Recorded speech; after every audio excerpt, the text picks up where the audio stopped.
Welcome to the Geek podcast, where we have had a week, guys. I'm Void, and I'm here with my co-host Beej. It has been a week, y'all. It has. Today, we had a topic lined up, but it was an evergreen topic, and both of us have had a week. If you can't tell already, I'm fighting off some kind of bug, and BJ has been extremely busy. So instead, we're going to push that evergreen topic off for a couple weeks, and we're just going to talk about our week. We're going to kind of expand our geekery a little bit, because I finished Persona 5, and you finally did your book festival, which... I finally did. Yeah, you've been leading up to that for weeks, so why don't you tell us about that? So it went really well. We said that our baseline of success was going to be about 2,000 people, and we got together, we pushed this recording back a little bit, because of getting together and doing the debriefing meeting, and we hit our numbers. We got what we needed to do. We should be sitting somewhere between 2,200 and 2,500 people, so just dead center of the 2,000 to 3,000 that we were looking for. So that's really exciting. We were just learning how to do this. So it was the first time that our town had ever put anything on like this, and our entire county has about 90,000 people in it. So it's not a huge, it has a couple of more urban areas, but mostly it's rural. So this is something brand new here. We had R.L. Stine as the big headliner, which was just fantastic. I got him to sign my books. It was awesome. And I got to meet him backstage, talk to him, and nerd out just a little bit. So that was super cool. He's really funny and really dry.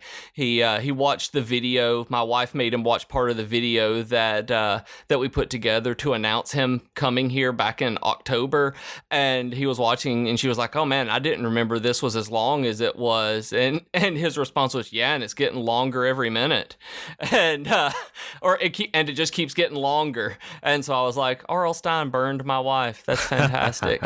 But it was a wonderful weekend. We got to meet all sorts of authors, got to sit and listen to we had Tim Crothers introduce his Queen of Kotway book, or the movie based on the book that he wrote. That the movie was done by Disney at a movie in the park. And then these 100 people or however many were there got to sit and watch a movie with the guy. He stayed in the park and watched the movie with this crowd of families. And it was just a wonderful experience overall to have all of these people around talking.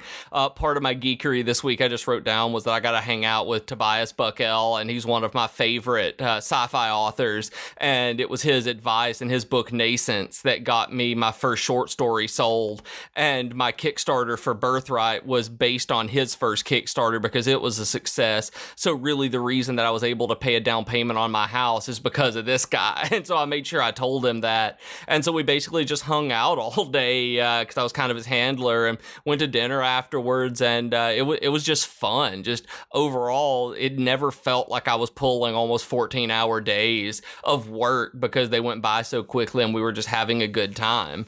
Now on Sunday after it was over, I collapsed. I passed out multiple times. I barely stood up. That was a much needed rest day where we watched the Great British Baking Championship, I think is what we had on when we were awake, which is fantastic. But yeah, the couple of 14-hour days makes you want to watch British people bake. Yeah, I can understand it was just great. And you said you learned a lot, right?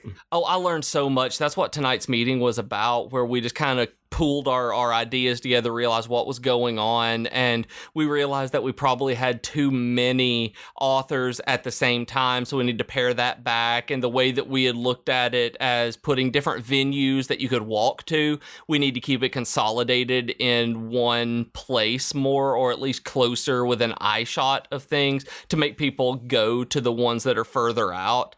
And just things like that, just stuff that we thought were going to be easy because that's how we interact with the community and the area around. That's not how people coming into that space who aren't familiar with it interact with it. So we had tons of ideas tonight, new authors to bring in, entertainers, that kind of thing. We've just throwing names out. It was great. We learned a lot, and just to the point where we need to get with graphic designers early to have the branding solidified way earlier than we did this time. I learned of that within the last month that we should have had a graphic designer back last fall, as opposed to just having a logo and then working with the designer later. So just small things like that you don't realize if you've never put on a project of this magnitude before.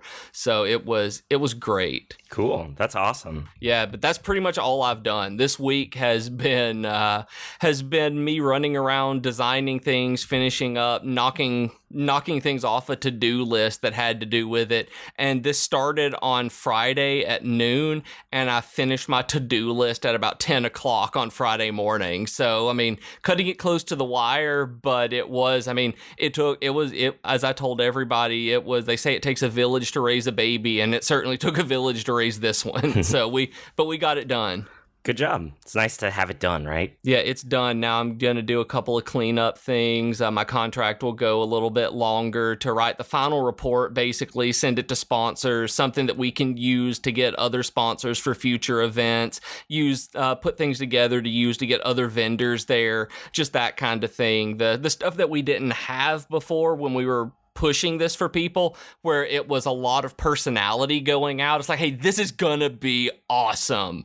And now we have data to back up how awesome it is.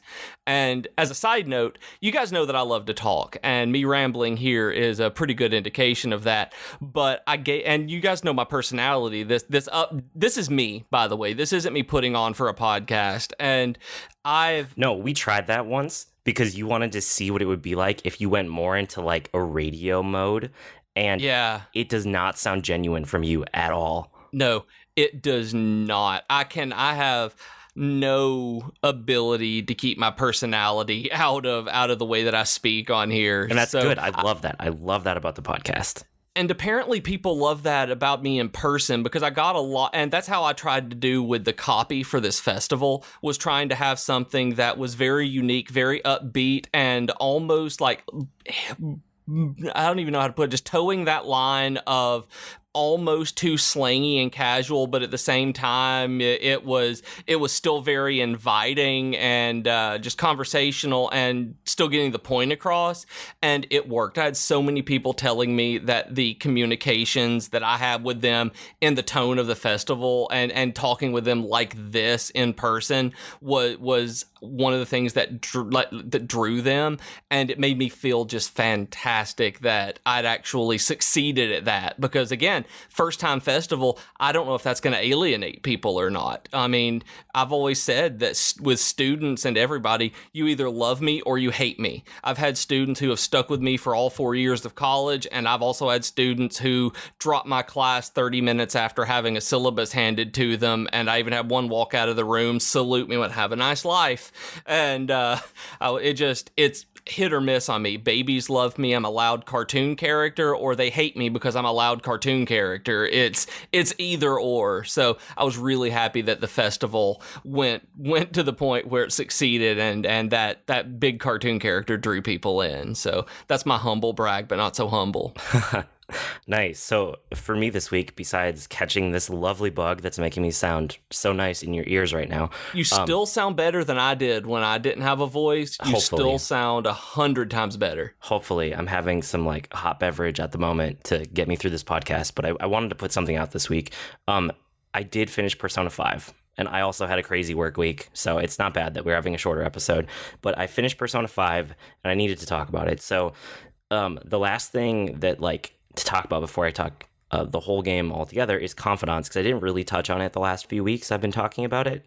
And you know social links because you've been playing Persona 4, right? Yes, and I haven't really touched it anymore this week. I'm still stuck on that first boss because my Vita is still sitting on my couch because of this festival. Okay, so confidants are basically social links, but Persona 5 instead of the way that social links were for 4 and 3. But if you guys haven't played the games, it's like a unique, personal, character-driven storyline that you unlock slowly over time by spending your free time with characters that you actually care about.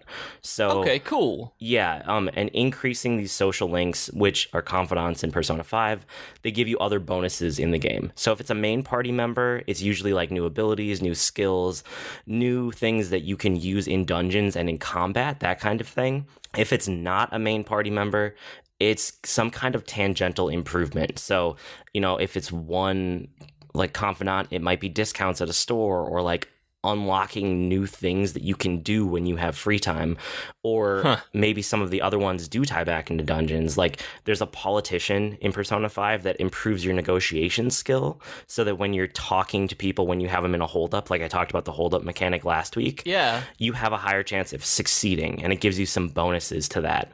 So there's all that kind of stuff that ties back into the JRPG mechanics of the game. But yeah, the confidants are basically the social links of Persona 5, and it's a new name. They call it a confidant just because it better fits the game, just like I've talked about how it's all about, they're the phantom thieves, and it's thievery, and it's sneaking, and it's, stealing people's hearts, and confidant kind of ties into that. So that's cool. I think that's really cool. Yeah. And when you max out one of them, you basically get to see that whole character's story arc, and it's outside of the main quest. Like, you don't have to max out any of your links if you don't want to. But I personally like these better than the main story.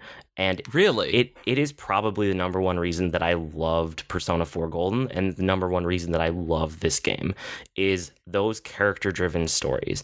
And it doesn't surprise me because, I mean, like I said, I liked it in Persona 4 Golden, but that's why I love Mass Effect 2. It's my favorite in the Mass Effect series because the entire game has all of these tangents into characters' personal side stories.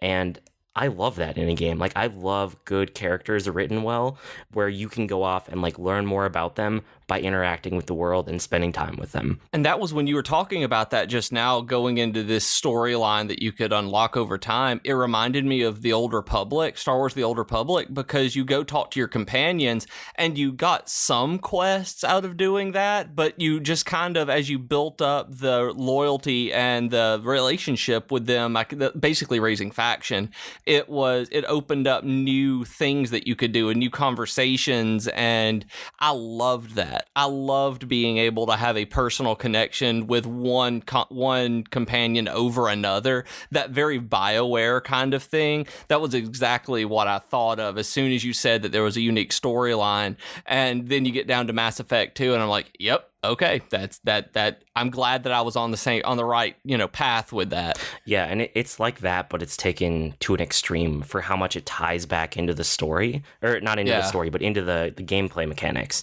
Okay. Because it's so core to the Persona series that these relationships tie back into the game in a multitude of ways. And I love it. But yeah, like, it's also why I always recommend, if you're thinking about playing the Mass Effect series, just start with Mass Effect 2. It's like the best one, and it's the best onboarding point for the series. But yeah, I mean, so confidants, right? I love that about Persona. But overall, now that I've actually beaten the game, I liked the overall story. And I'm not going to spoil it, just like I don't want to get too deep into the confidant actual stories, even though they were one of my absolute favorite parts of the game. I don't want to spoil that for anyone who's playing, because it's such a rewarding experience to like go through it. But the overall main story, it's essentially, like I talked about the premise before, but it's empowering people that are being taken advantage of. And a lot of the time that takes the form of kids that are being taken advantage of by adults in all sorts of different ways and circumstances, and you stepping in to help out. It's not always just kids. It is like adults and other adults and adults in society.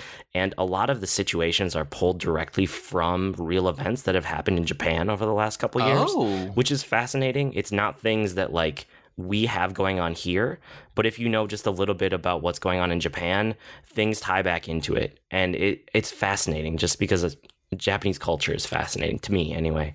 Yeah, it is me too. And that was something when you say that, I was going to ask, is it something like pop culture-y type stuff that we would know about? Or did you have to research this and find out about it and just read about that online? Or did you just know? I knew some of it, and then some of it, when people specifically pointed it out, I was like, oh yeah, that totally makes sense.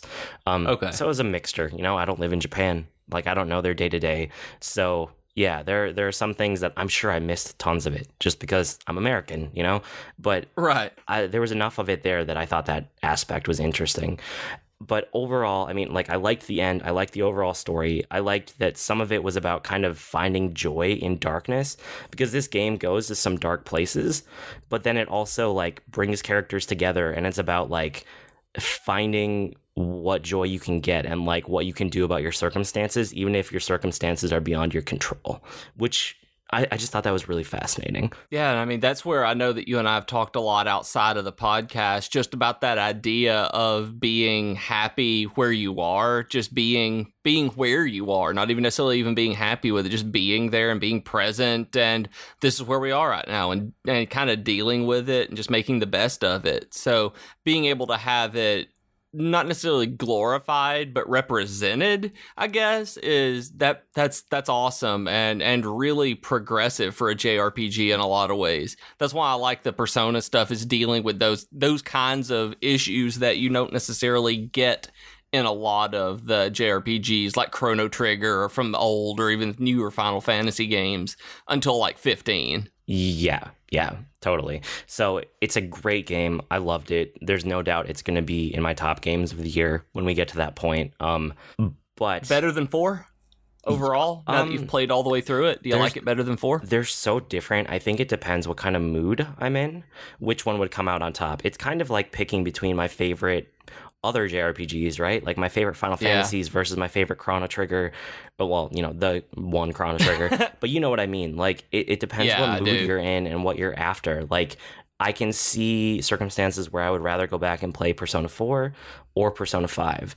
And I can also see circumstances where, you know, I would look at both of these and go, no, I'd rather play Final Fantasy. So it's one of those things where, like, Persona 4 Golden and Persona 5 are in my top JRPG.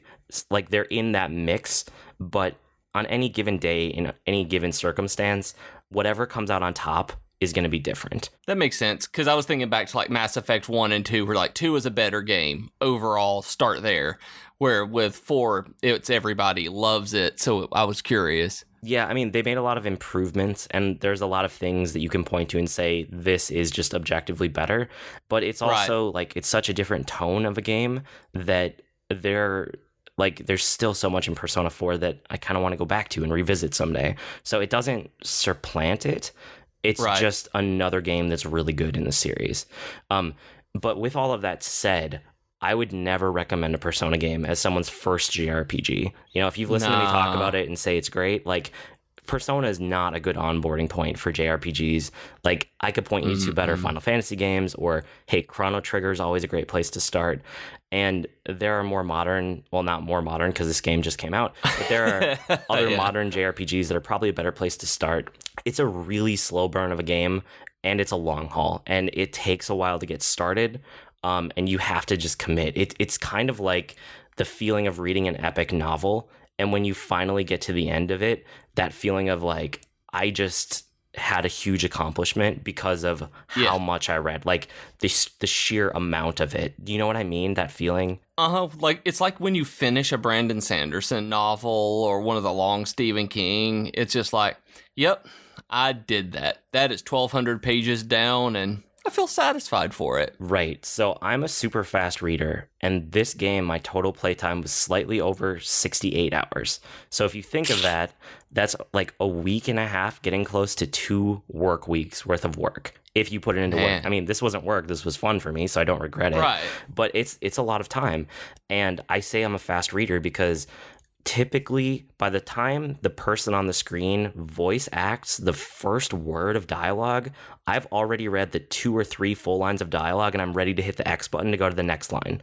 Like, that's how I am with 4. I get like chirps out of maybe a couple of words or a chirp, just depending, and I just X through it because of the same thing. So I say that because if you are a person who actually listens to all of the voice acting, this game is a 100-hour game. Maybe it's a 120 or 150-hour game, easily. Like, it is a long haul, and it is a slow burn, but it is also amazing. And, like, I totally thought it was worth it, but a lot of people aren't going to, and that's fine, you know? But I do need to put those caveats around it, because, like, it's not a game for everyone, but it was a game for me, and I loved my time with it. I'm glad, because when you were talking about it being more excited for when you were talking about being more excited for it than Zelda, I wanted this game not to disappoint you. That as your friend, I was like, please, everything that is good in the universe, make this a good game, or else he is going to just get angry, kind of like that disappointment rage that comes with Mass Effect Andromeda, where it's like, man.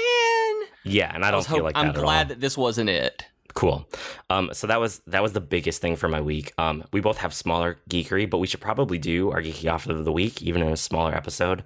So, as always, you can help the podcast and help yourself by going to audibletrial.com/geek2geekcast. You can get a free audiobook. It helps the podcast. Everybody wins.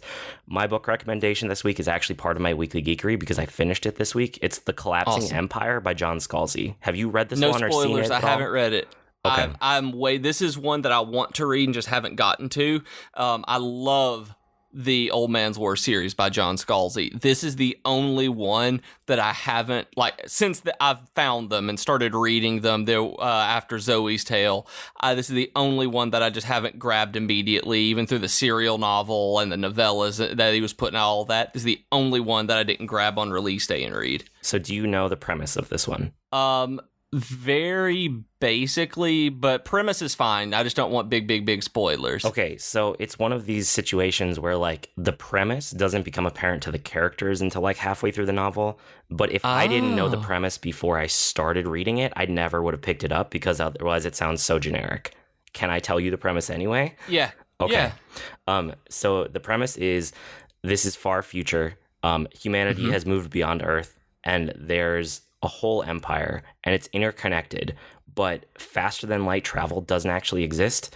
Instead, there's something called the flow, and it lets you go between different points of the flow, but only where there are paths between point A and point B, right? Okay. So the whole empire is connected by the flow, but you can only go wherever there's a path. Think of them as highways or hyperspace lanes, right? You can only travel along these predetermined paths wherever the flow is. And the whole empire is interconnected, and no one part can really live without the other parts because there aren't really any planets in it. It's a bunch of, there's one planet, and then everything else is satellites and space stations and people over moons, or people, mining asteroids, stuff like that. So besides that one planet, everyone else needs everybody else to survive. And the whole premise of the book is that those flow streams start collapsing. So this empire that is completely interdependent starts to fall apart because you can no longer get to those places. It's just physically impossible. And not a whole lot of that happens, but the start of it happens, and people slowly realize it. And it starts to become okay, how do they react? What's the fallout? And then what's next? And the book doesn't wrap it up. It's definitely the first one in a series, but I love where this book went, and I'm so excited for the next one. And see, I actually looked at this one wrong. I thought it was an Old Man's War book. No, it's not. I didn't realize it was the first in a series. Yep, it's a brand new series. That's awesome. I really do love Scalzi. We've talked about him a bunch. And so did you listen to this one, or did you read this one? I did both. It was one where I read it a lot, and then when I was traveling or I was in my car or whatever, I listened to it. Okay, great. So you do recommend the audio, obviously? Yes, obviously. That's why I picked it for the Audible one this week. So again, audibletrial.com/geek2geekcast. You can get it for free, or you can get any book for free, honestly, and it helps the podcast out. But with that, it's time for weekly geekery, the rest of our weekly geekery, even though the whole episode is. What else did you have that was the shorter stuff this week? Like I said earlier, I hung out with Tobias Buckell. That was something that I really geeked out about. So it was really cool talking and hanging out like buddies. So that was cool, getting him to sign my copy of Nascence. Today, I finished up the first 3 episodes of The Handmaid's Tale on Hulu. Have you started this? No, I'm going to, so don't spoil it for me. But my wife is watching it, and she says that I will like it, and she says it's really good. You will. You will love this, I believe. The 3rd episode, all I'm going to say is that this is a TV show where the 3rd episode made me physically sick. That watching it put such a knot in my stomach that I got nauseated from watching this. And when you watch it, you will know why. Okay, that sounds less interesting, but I'm still going to check it out. No, not gross, politically. Oh, okay. I can handle that. Yeah, oh yeah, this is not gross. This is not horror at all. It is pure dystopia. The way that it portrays everything, it put a knot in my stomach. Okay. And TV doesn't have that kind of effect on me very often. So it was great. I highly suggest it. And tomorrow I will be watching the 4th episode whenever it comes on Hulu tomorrow, because it's releasing every Wednesday. And then I've been playing Overwatch. That was one of my things since the book festival went off on Saturday, and we did our jobs. And when I'm awake on Sunday and the last few days, I've just been on Overwatch matches. I'm working here and there, and then I need something to clear my head. Just going to play Overwatch. And since today is the last day of the Uprising event, I figured might as well try for a couple of skins, and got 1 or 2 of them that I wanted. So this was on my Geekery too. Especially the Uprising part, because I love PvE way more than I love PvP. And right. I wish they would just make it a permanent part of the game, because when they did the Halloween event, that was teams versus AI, and now that they did this, which is even more of a team versus AI, I love these events so much, but then to go back to PvP afterwards, I'm just kind of I don't like this as much, you know? Oh, see, and I was the opposite. I did it a couple of times, and I'm like, yeah, this is fine. And then I went back and went into my competitive matches. Okay. And I mean, I don't know. I just like the PvE a lot, and it seems like we're seeing glimpses of what they wanted the MMO to be, and yes, I like that. I really, really like the teamwork and, playing against the computer. I don't know. I'm not a competitive person, especially with my free time. I don't want to compete with people to relax. That's not how I relax. But hey, working with the team to take down computers and AI and fight through a level, it kind of gives some of that thrill of, dungeons and raiding and stuff in MMOs, but without all of the extra time commitment and junk that goes around an MMO. Yeah, I mean, it really was fun doing that as a group and doing it where it really is like a dungeon. And I do hope they make a mode where there is an assortment of those that you can choose from. And then, did you see the Zelda DLC announcement? Yeah, where they gave a little bit. Details? Yeah, I was very underwhelmed. Yes, that was why I actually included it on here, where there were a couple of things that I like the idea of, that I would like to find Majora's Mask, but even the hard mode and things like that, I was underwhelmed. I wanted more than that. Yeah, and I mean, one of the things I put on here was also a Nintendo announcement, which was the 2DS XL. And yes, I know you and I went back and forth on this a little bit this week. Yeah. And it's one of those things where it's Nintendo has done this a few times. When they get to the end of a handheld life cycle, when you feel like they should be done making the hardware, because it's stupid to make more hardware for the same product line because it's effectively dead, that's where we are with the 3DS and 2DS life cycle right now. And they put out the 2DS XL, and it's like the Game Boy Advance Micro. It is so cool, and it is so awesome, and I wish that this had been available when I first went to buy my 3DS, because this looks like the best version of the 3DS or 2DS product line, and I wish I had this one instead of my current one. You're absolutely right. That is exactly what it looks like. Yeah, it looks great, and I wish that this was available from day one when they launched that whole product line, because I would have chosen this, and that's the thing. I'm not gonna buy it. I have my 3DS. And it's a 3DS XL. That's the one I'm running on. I still don't have a new 3DS, which is still a dumb naming convention. And this one runs like the new 3DS because it has the C stick and all of that involved, so it'll run the new 3DS games. Right, and technically it's the new 2DS XL, because Nintendo just is horrible with their naming structure. But you look at that thing, it's a clamshell design, it's 2D, it has a C-stick on it, which a lot of the product line doesn't. It's well made, and the clamshell design actually closes all the way. I don't know if you've noticed, but on all of the other clamshell designs, it never quite closes all the way. There's a couple little bumpers in there that leave a tiny little gap where dust and stuff can get in. And, you're right, it is, yeah. And this one actually closes all the way. It looks so much cleaner, it looks so much better.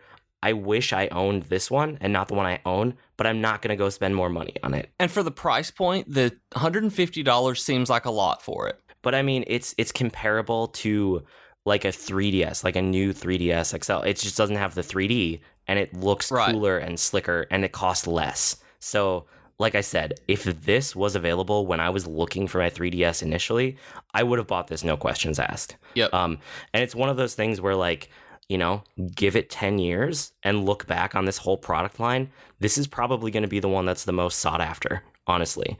Just like, Yeah, because it's going to be the one that will be probably the most sturdy and just the highest quality build, because they've got this amount of time to have perfected it. yeah, just like there are people who are still go down and hunt like Game Boy Advance micros because they're so cool. And it was such a nice piece of hardware, but it didn't come out till the end of the life cycle. So there weren't that many out there. I think this is going to be the same way. So I just bring it up to say, like, I love geeking out about hardware. It's totally a passion of mine, and I think this looks like a fantastic piece of hardware. And if you don't own a 3DS or 2DS and you've been thinking about it, or you might get one this holiday season, because like the whole gaming library is there. Like, they're not going to keep making games for it much more. But hey, if you missed out and you've been thinking about it, like, this is the one to pick up. It looks fantastic. And I wish that I had it, but I wish that I had it a couple years ago when I went to make my first purchase. That's true. That's about the best way to put it. It's a little bit late for it. Quite a bit late for it, but still cool, but kind of pointless. It's Nintendo being Nintendo, and that happens a lot. Yep. I also want to mention, like, I got Mario Kart 8 Deluxe, but my week was also crazy. I literally have downloaded it and have not even, like, launched the game yet. It's sitting on my Switch, and I will play it. So, next week, I'll report back about it. I'm excited about it, and Mario Kart 8 Deluxe is already the best-selling Mario Kart game in the entire series. Did you know cow. that? It's no. It Goodness might not gracious. be for units sold yet, but it is the fastest-selling one, and that's just incredible to me. Like, that is insane. yeah, it moved like millions and millions of units on day one. Holy cow. It's crazy. Like, the Switch is taking off in a way the Wii U never did, and that makes me happy because I want Nintendo to succeed, because that means that they'll make more games for it. That means that they'll put more resources behind it, and that means more third parties are going to come to it. So all of those things make me happy, and I was geeking out about them, even though I can't really report back about Mario Kart 8 Deluxe until next week. So, woo, stats. So the last thing that I had for the week was the new run of the Rat Queens. And I talked to you about this a little bit, right? Mm-hmm. Yeah, just a little bit, like not much at all. Okay, so they had the first run and it just kind of abruptly paused. It didn't really end. Right. There was some kind of dispute between the creators, something with the writer or the artist, or someone did something. I don't even know. I just know there was some controversy over it. They paused it, and then part of the creative team got let go. And then they came back and they kind of started over with a soft reset. And I know I talked about that like a little bit on the podcast before. And now I've read 2 full issues of the new run, and I don't think I really like it. Oh no! I know. What's so not to like about the new part? It's just not interesting. Like, I don't know. It's something about the writing style or the storytelling style. Like, it's just not fast paced enough, or I don't know. I mean, I was halfway through the second issue, and typically if I'm reading a comic, and I don't read them that often, but usually when I read through a comic, I just whip through the thing, and it's like there's enough there that it pulls me through the whole comic, and I get to the end, and I'm like, okay, where's the next one? Like, that's typically how I feel. That's how a good comic does, yeah. Yeah, and, I read them super fast. I don't stop to appreciate the art just because that's the kind of person I am. I basically just read the text and glance at the art, and I move on. So I read comics super fast. So I typically just whip through them, and I'm like, okay, I enjoyed that. I'm ready for the next one. And halfway through issue 2, I was just like, do I even want to keep reading this? Like, there was just nothing compelling there. And it was kind of spinning its wheels a little bit, and it was also very predictable. Yeah, so I don't know if I'm going to stay subscribed. I might just wait until they get a whole, what's it called? Is it like a volume? A whole arc? A whole arc, yeah. Or a collection, or a... Oh, yeah. Man, Rob from the comic box would kill me. Yeah, Rob is going to murder you this time. What's it called? The whole trade? Trade, thank you, yes. Until they get a whole trade's worth of this new run, I'm probably just going to wait. And then I'll pick up a trade and give it one last shot before I write it off. Because I loved the initial run of the Rat Queens, and I'm just not enjoying this new run at all. Yeah, I mean, that's probably the best way to do it, because sometimes, like Persona, it may be a slow burn where they pick up, get something fantastic toward the end when they're redoing it and rebooting it like this, but who knows? Yeah, hopefully. Cool. I hope so. So that's about it for this week. Thanks for bearing with us as I'm fighting off whatever, and BJ had a crazy week. But for next week, if you want to play along with us at home, we are both going to go watch Guardians of the Galaxy Volume 2, and we're going to do an episode on it next week. So we'll always do our typical thing up front where we talk about it, non-spoilers, so there's always something for every one of you to listen to, and then we're going to dive into spoilers, because we're both going to be fresh off the movie. But if you guys want to, like I said, if you want to play along, go watch Guardians of the Galaxy Volume 2 before the episode comes out next week, and you can play along with us, basically. Play along at home! Exactly. But that'll do it for this week. So you can write to us with comments, suggestions, or feedback. Our email address, as always, is geek2geekcast@gmail.com, or reach us on Twitter @geek2geekcast. We also have longer discussion threads on the subreddit at reddit.com/r/geek2geekcast. And I'm sure that between us and Rob next week on the subreddit, we're going to be talking all about Guardians of the Galaxy Volume 2. Oh, yeah, I'm certain about that. And, speaking of Rob, we are part of a podcast network. So if you're not listening to the other shows like The Comic Box or Geektitude, go over to geek2geekcast.net and check out what we've got, and then sign up for the email list, where we will be starting to send out email-only content and contests very, very soon. Yep, I blog at agreenmushroom.com, and you can find me at grnmushroom. That's green mushroom without the E's on Twitter. And I'm on Twitter as @Professor Beej. That's Beej with 2 E's. And I blog and occasionally podcast at geekfitness.net. We've been Void and Beej with your Geek to Geek podcast. That'll do it for this week. See you next week, geeks. Bye, guys.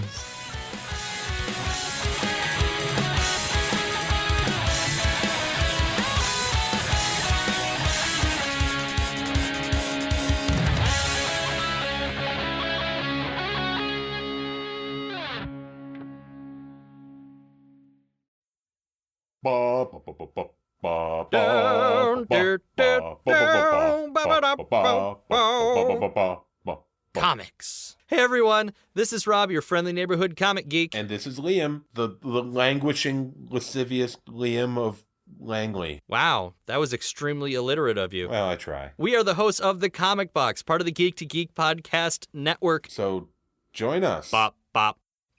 Oh, yeah.